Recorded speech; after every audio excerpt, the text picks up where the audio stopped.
Bonjour à toutes, bonjour à tous, vous êtes sur les Sentiers du Réel et toujours avec Alexis et Alan Duke, comment vas-tu? Très bien, merci. Alors Très aujourd'hui tu vas nous parler d'une nouvelle conférence qui est déjà prête je pense, bien. Ouais, que tu n'as pas encore donnée, si je ne fois. m'abuse, une fois Au Luxembourg, oui. au Luxembourg, et qui s'appelle donc Eden. Émergence d'une ère nouvelle. C'est-à-dire que pour moi, c'est une vision que j'ai eue donc pour s'imaginer une société qui fonctionne différemment de la nôtre.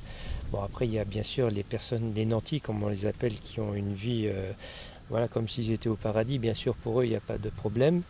Même moi, je pourrais dire à la rigueur, en tant que luxembourgeois, en vivant au Luxembourg, nous avons un niveau de vie très élevé avec... il y a aussi certaines personnes qui sont un petit peu, on va dire, qui ont des problèmes financiers, etc. Mais le Luxembourg n'est pas forcément l'image pour... voilà. Mais dès qu'on sort le nez du Luxembourg, on va en France, en Belgique, en Allemagne, etc. Et au-delà, bien sûr, pour moi, je parle des trois pays là, puisqu'ils sont autour du Luxembourg. Donc on observe, on prend conscience de certaines choses qui sont pour moi une aberration au niveau de notre... Bon, après, il y a des personnes qui vont dire, ben oui, toi tu racontes des trucs, mais nous on la vit depuis maintenant qu'on est pratiquement né, on vit dans une vie pareille. Et puis voilà, et puis donc ce qui a déclenché, on va dire, cet intérêt, ou bien aussi le fait de créer cette conférence, c'est un voyage que j'ai eu avec mon fils, où on a été à Paris, donc pour un petit week-end comme ça, entre garçons, comme ça avec mon fils. Et puis le soir, on avait décidé d'aller au cinéma et en se promenant, il y avait du crachin, il pleuvait un petit peu, il faisait pas trop beau. Et là, justement, j'ai vu sur la rue, donc bon, des clochards, il y en a toujours, et à Paris, c'est un petit peu aussi l'image de Paris, le clodo, donc avec sa bouteille de vin. Mais là, d'abord, les clochards, ça devient de pire en pire. Il y en a à chaque coin de rue, on voit un clochard.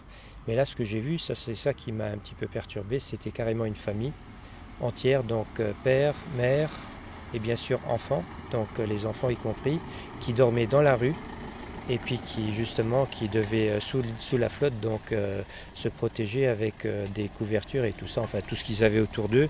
Et là je me suis dit, là on est en train d'atteindre, vraiment on est en train de gratter le fond de la casserole comme on dit, puisque ce qui est pour moi donc une aberration, c'est de s'imaginer qu'à quelques rues, pâté de maison du lieu où on était, on est à la place Vendôme où il y a l'argent qui est dépensé, donc même gaspillé entre guillemets.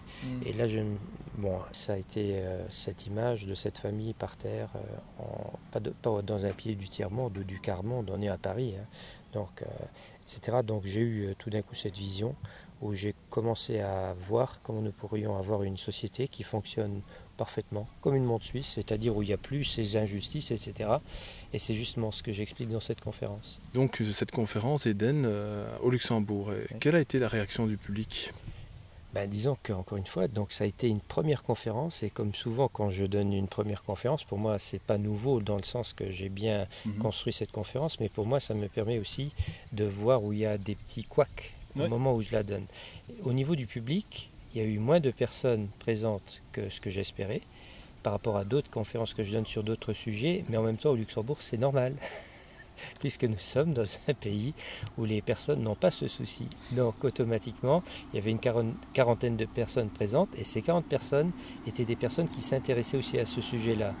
Bon, maintenant ce que je sais d'emblée, c'est que lorsque je vais commencer à... Maintenant comme j'ai redéfini la conférence, comme je l'ai remodelé, retravaillé, avec ces petits couacs que j'ai ressentis au moment où je la donnais, donc automatiquement, quand je vais la proposer en Belgique, en France, partout donc en francophonie, là j'aurai beaucoup plus de personnes qui vont être présentes, puisque les Français, et moi qui ai aussi eu qui ai largement affaire à des personnes francophones, donc des Français, je vois bien les problèmes dans lesquels ils sont, et parfois le fait d'expliquer simplement, parce que la conférence elle est construite en trois parties, c'est-à-dire la première partie c'est de faire le constat, on va dire que cette première partie représente 15%, maximum 20% de la conférence. Le constat de notre société, c'est-à-dire l'écologie, l'économie, l'énergie, l'éducation, etc. Donc, comme par hasard, ça commence tout par la lettre E, E égale énergie. Donc, tous ces problèmes que nous connaissons, mais moi je suis une personne qui va plutôt vers la lumière, donc ça ne sert à rien de rajouter sur ce qu'on sait déjà, donc, mais c'est intéressant de faire un bilan de ce qui se passe et vers quoi nous irons, vers quoi nous sommes amenés à aller si nous continuons à nourrir ce système-là. Donc de leur montrer froidement ce que c'est le monde de demain, en continuant comme ça. Après, donc, j'explique dans la deuxième partie, j'explique Eden, donc émergence d'une ère nouvelle, où je parle du fonctionnement, parce que l'histoire qu'il y a, c'est qu'on peut pas, c'est comme un laboratoire, je veux dire, ou bien comme on voit les chain reactions, les réactions en chaîne, on ne peut pas maintenant s'imaginer de changer une seule chose et que tout va bien. Il faut vraiment tout revoir.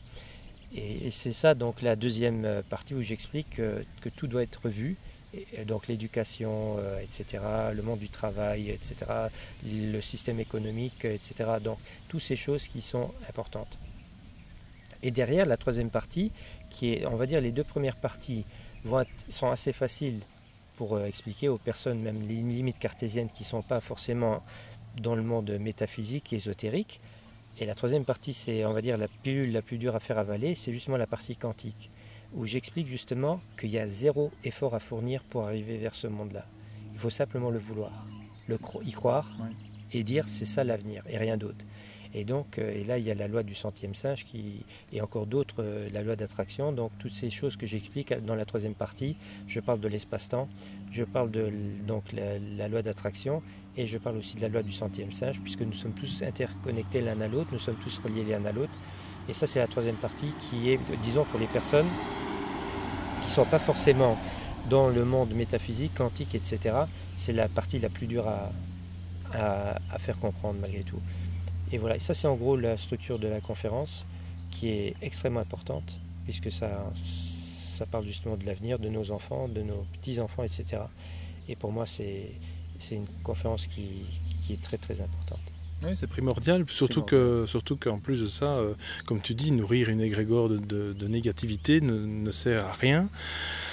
Comme tu dis, il faut effectivement voir ce qui a été, puis voir ce qui est, et puis c'est surtout aussi voir ce qui sera. Dans un futur proche, je crois que c'est assez imminent, on le ressent autour de nous.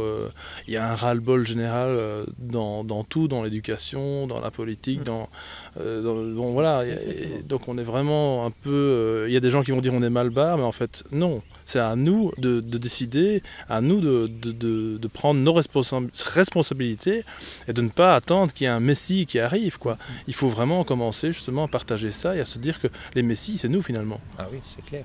D'ailleurs, j'ai même une fois vu quelque part qu'ils disent bien que le messie, entre guillemets, il ne viendra pas sous un seul homme, mais à travers toute l'humanité, en gros. Il va se révéler à travers toute l'humanité. Ouais. C'est-à-dire chaque individu qui s'éveille et qui prend conscience de certaines choses, c'est-à-dire aussi bien d'abord prendre conscience dans le marasme dans lequel on est, le sens unique vers lequel on se dirige, et donc ceux qui prennent conscience d'abord de ce point-là, parce qu'il y a beaucoup de personnes, ils sont apparemment au pays des bisounours, ou de oui, quoi, pour eux tout est normal, il y a, voilà. Je dis, mais ou bien ils ont des œillères, ces gens-là, et quand ils traversent Paris, ils ne voient pas ce qu'il y a autour d'eux, ou bien ils sont tellement dans leur égocentrisme, voilà, que ça ne les touche pas, plus. Ou bien chacun pour soi et Dieu pour tous, du style comme ça, alors que pour moi, non, je dis, on a tous une responsabilité. Quand tu fais abstraction du malheur des autres qui est à côté de toi, quelque part, c'est aussi toi à qui tu fais du mal, puisque cette personne qui est là devant toi, c'est aussi une part de toi.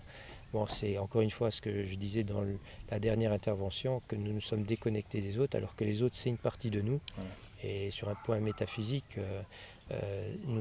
par exemple, ici, nous deux, nous sommes en train d'avoir un échange. Oui. Et dans le mot échange, donc le mot esh en hébreu, moi qui viens d'une cité, donc d'une région métallurgique, où on va extraire le fer pour le rendre liquide, donc où on va séparer la pierre du fer. Donc, le mot Esh, et je viens d'Esh, donc je suis né à Esh sur Alzette. Esh veut dire feu en hébreu.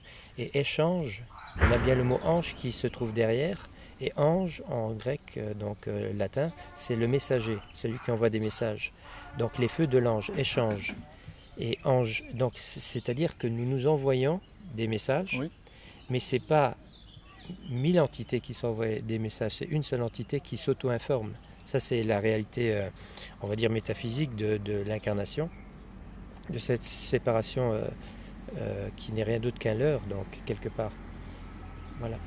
Et donc, voilà, donc cette fameuse conférence Eden, tu vas la présenter bientôt en France. Hein. Quelle date, ça, à peu près ? Eden, je vais la présenter le 24 octobre à Nice. Okay. Donc, elle sera en deux parties, c'est-à-dire, c'est comme ça que j'aimerais bien la présenter, c'est-à-dire... une matinale, il y aura un déjeuner et derrière il y aura un film qui sera projeté, donc carrément. Et je ne préfère pas trop dire, c'est un peu la surprise aussi pour les personnes qui vont venir donc à la conférence, puisque ce film, je l'ai vu au cinéma justement, et ils vont voir tout d'un coup, comme par hasard, que Hollywood explique exactement la même chose parce qu'on ne peut pas dire que j'ai copié le film, puisque la conférence Eden, je l'avais déjà faite, je l'avais déjà préparée avant que le film sorte au cinéma. Et donc, comme il n'y a pas de hasard, donc je me suis dit, je vais m'arranger pour faire ça en 2 parties, donc ça sera le 24. Et j'ai aussi le 22 octobre à Nice, une autre conférence qui s'appelle donc l'alchimie spirituelle, sur l'alchimie spirituelle. Magnifique, merci Alan Duquet. Alors souvent, toi tu reviens par contre à Bruxelles, courant novembre, pour faire une conférence aussi, Eden justement. Oui, si c'est celle qui m'est demandée, c'est prévu que je vienne faire une conférence à Bruxelles, donc en novembre. La date n'est pas encore définie, mais ça va être assez rapidement fait. Donc, et puis voilà. Et puis... la demande est lancée, auditeurs, auditrices, si vous voulez rencontrer Alan Duc à Bruxelles, courant novembre, voilà, il est temps. Et puis voilà, moi je te souhaite en tout cas un bon retour et puis surtout une bonne route. Et puis de toute façon on se reverra ici d'ici au mois de novembre. Et puis surtout de bonnes conférences. Et puis continue bien ton bouquin, ça va. À bientôt, je te souhaite encore à bientôt et merci pour cette interview. À bientôt et auditeurs, auditrices, ciao. Au revoir.